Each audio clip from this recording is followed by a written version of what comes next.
ایک چھوٹا سا بچہ مسجد کے ایک طرف کونے میں اپنی چھوٹی بہن کے ساتھ بیٹھا ہاتھ اٹھا کر اللہ پاک سے نہ جانے کیا مانگ رہا تھا۔ کپڑوں میں پیوند لگا تھا مگر نہایت صاف تھے۔ اس کے ننھے ننھے سے گال آنسوؤں سے بھیگ چکے تھے۔ بہت سے لوگ اس کی طرف متوجہ تھے اور وہ بالکل بے خبر اللہ پاک سے باتوں میں لگا ہوا تھا۔ جیسے ہی وہ اٹھا، ایک اجنبی نے بڑھ کر اس کا ننھا سا ہاتھ پکڑا اور پوچھا، بیٹا اللہ پاک سے کیا مانگ رہے ہو؟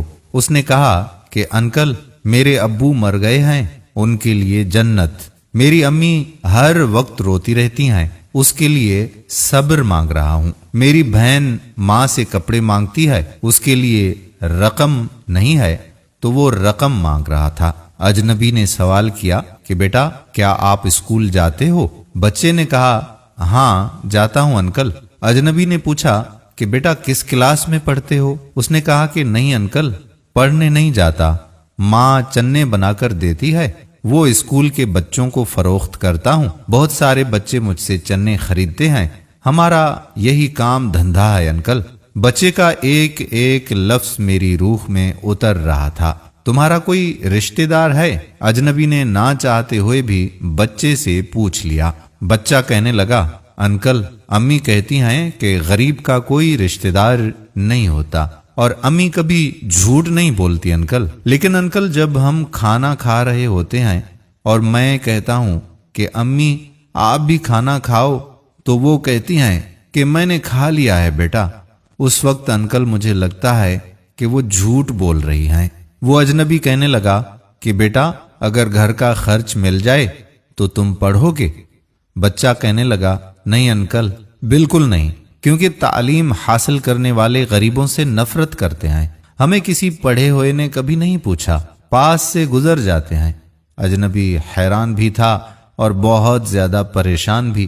پھر اس نے کہا کہ ہر روز اسی مسجد میں انکل میں آتا ہوں، کبھی کسی نے نہیں پوچھا، یہاں تمام آنے والے میرے والد کو جانتے تھے مگر ہمیں کوئی نہیں جانتا۔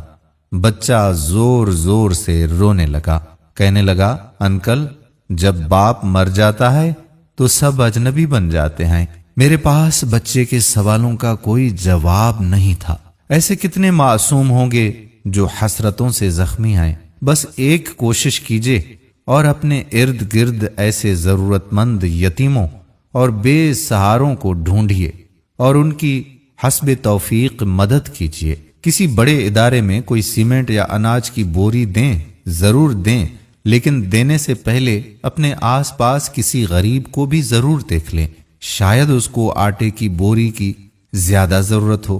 تصاویر یا ویڈیوز بھیجنے کی جگہ یہ میسج کم از کم 1 یا 2 لوگوں کو ضرور بھیجیے گا تاکہ کوئی نہ کوئی تبدیلی آ سکے۔ خود میں اور معاشرے میں تبدیلی لانے کی کوشش ہمارے ساتھ آپ بھی جاری رکھیں۔